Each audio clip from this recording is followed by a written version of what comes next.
The moment those words left my mouth, my CEO burst into loud, mocking laughter, right there in his glass office where the whole floor could hear him. 18 years of building his systems, saving his contracts, fixing messes he didn't even understand. And he treated me like some clueless rookie begging for scraps. The humiliation burned through me so deeply I couldn't even speak.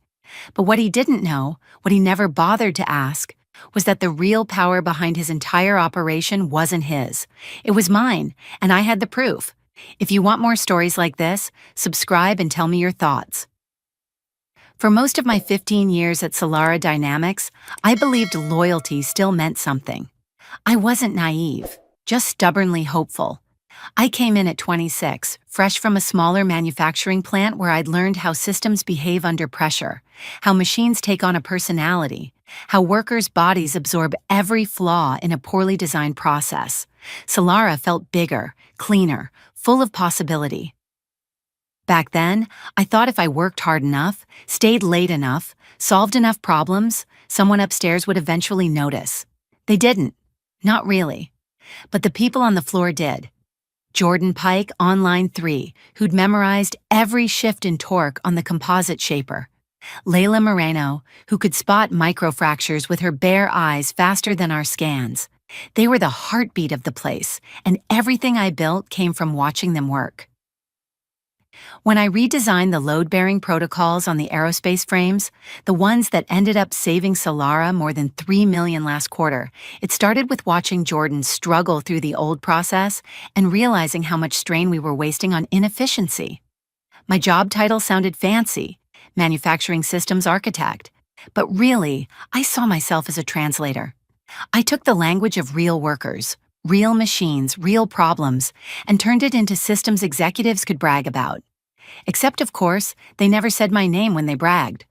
Solara's monthly newsletter always showed Mason Lockridge, our CEO, shaking hands with some client or another, pretending he personally had lifted efficiency by 30% or cut turnaround time by half. Everyone on the floor would nudge me when those newsletters came out, half teasing, half angry on my behalf. "There's your boyfriend again," Jordan would say, waving the glossy page. "Guess he built the whole line himself." I'd laugh it off because what else could I do? If I acted bothered, it made me look petty. If I ignored it, at least I kept my peace. But the truth sat heavier each year. They saw what I did, and he didn't.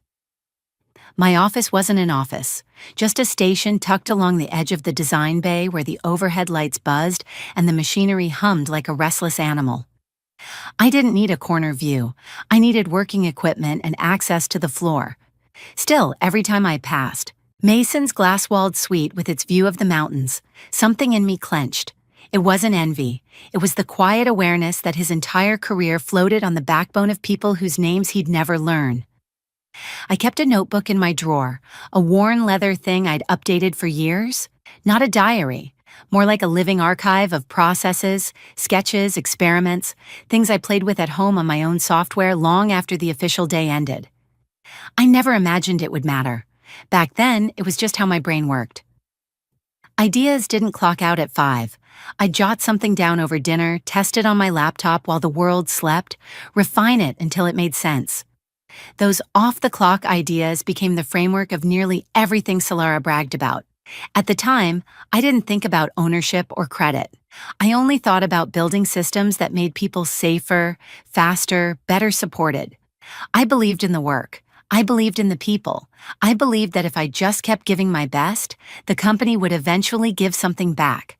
I didn't know then how wrong I was. I walked into Mason's office that morning with a calm I didn't actually feel. His assistant barely glanced up as she waved me through, already absorbed in some spreadsheet full of numbers Mason would later pretend to understand. I clutched the folder I'd spent 2 nights assembling. Clear documentation of efficiency gains, cost reductions, safety improvements, all tied directly to the systems I'd designed. Not vague bragging, hard numbers, proof. I wasn't asking for the moon, just a 12% raise after 15 years of carrying more than my share. I stepped inside the glass-walled office, sunlight spilling across Mason's polished desk like even the room knew which side it preferred. He didn't look up right away. He never did. 2 minutes. he muttered, eyes glued to his screen. I waited. I'd learned long ago that the less power someone had, the more they were forced to wait. When he finally glanced at me, it was with that same thin smile he used for camera crews. "What can I do for you, Sienna?" I laid the folder on his desk. "I'd like to discuss a compensation adjustment." For half a second, his expression didn't change. Then he opened the folder, scanned the first page, and the corners of his mouth twitched. Not confusion, not surprise. Something worse. Amusement. "A 12% raise?" he said, leaning back like he needed room for the disbelief. "You're serious?" I held his gaze. "Yes." He laughed, loud, sudden, sharp. It echoed off the glass walls so intensely I saw two people passing in the hall look over. Heat crawled up my neck, but I stayed still. Mason wiped the corner of his eye like he was wiping away tears of joy. "God, that's adorable," he said, flipping through the pages like they were a children's book. "You really think these tweaks justify that kind of increase?" "Those tweaks saved the company $3.4 million last quarter," I said quietly. "And the risk mitigation plan I built for the Horizon contract?" He cut me off with a dismissive wave. "Sienna, your support staff." The words hit harder than the laughter. Support staff. I designed the systems his contracts depended on. I kept the plant functioning through every breakdown, every supply chain nightmare, every emergency reroute. And yet here he was, telling me I was no different than a replaceable cog. Mason leaned back, lacing his fingers behind his head. "You do good work, but you're not driving revenue. You're not the face clients see. The board barely knows you." "They know the numbers," I said. "They know the improvements." He shrugged. "Numbers come from strategy, leadership, vision." "From implementation," I corrected, "and design." "Look," he said, leaning forward again, voice softening like he was offering comfort to a child. "I know you've been here a long time. I appreciate that, but if you think you're worth more, feel free to test the market." My stomach dropped, not because I was afraid to leave, but because of how easily he said it. 15 years of my life, 15 years of building everything he took credit for, 15 years of staying late, fixing problems nobody else could solve, carrying more responsibility than my title acknowledged. And to him, it meant nothing. "That's all?" I asked. He smiled. "That's business." I closed the folder, sliding it back toward me. His eyes tracked the movement, but he didn't stop me. He thought the conversation was over. He thought I'd shrink, apologize, accept my place, but something had cracked inside me, and it wasn't fear, it was clarity. I stood up. "Thanks for clarifying where I stand," I said. Mason waved me off, already turning back to his computer. "Anytime," he said, like we'd just discussed a minor scheduling issue. I walked out of his office, past the employees who had heard his laughter, past the corridor where my reflection in the glass looked smaller than I felt. Something in me shifted with each step. I wasn't humiliated anymore. I was awake, and Mason had no idea, not a single clue, what that meant for him. I didn't go back to my station right away, not after that. I walked the long way around the design bay, letting the noise of the machines drown out the echo of Mason's laughter. I'd heard disrespect before, subtle, quiet, brushed off as misunderstanding, but this time was different. This time it snapped something clean in half. When I finally reached my desk, I pulled open the bottom drawer and took out the one thing in this entire place that was truly mine, my leather notebook. The edges were worn soft from years of use, the pages swollen with ink and sketches and timelines. I set it on the desk and opened it to the earliest entries. Date after date stared back at me.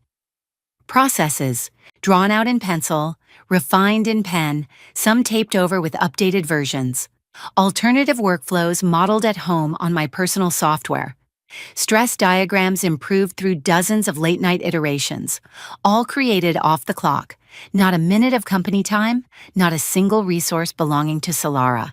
I never planned it this way. I documented everything out of habit. My mind didn't let go of ideas just because the workday ended. If a solution appeared while I was cutting vegetables or brushing my teeth, I wrote it down. If a new configuration occurred to me while half asleep, I sketched it before the idea faded. And because I worked that way, because I didn't separate my brain from my passion, nearly every major process Solara used began its life here, in my notebook. I flipped to a page marked with a folded corner. Composite Load Balancing Protocol, Home Draft 422. That protocol alone saved Solara more than $1 million per quarter, and the updated workflow for Horizon Mobility's contract? Personal Concept Test started 8/3. That was the one Mason bragged about at the last shareholder call. I ran my finger along the ink. It was all here, clear, time-stamped, dated, my handwriting unmistakable. Then another page, Pneumatic Reduction Sequence, developed at home 11/19.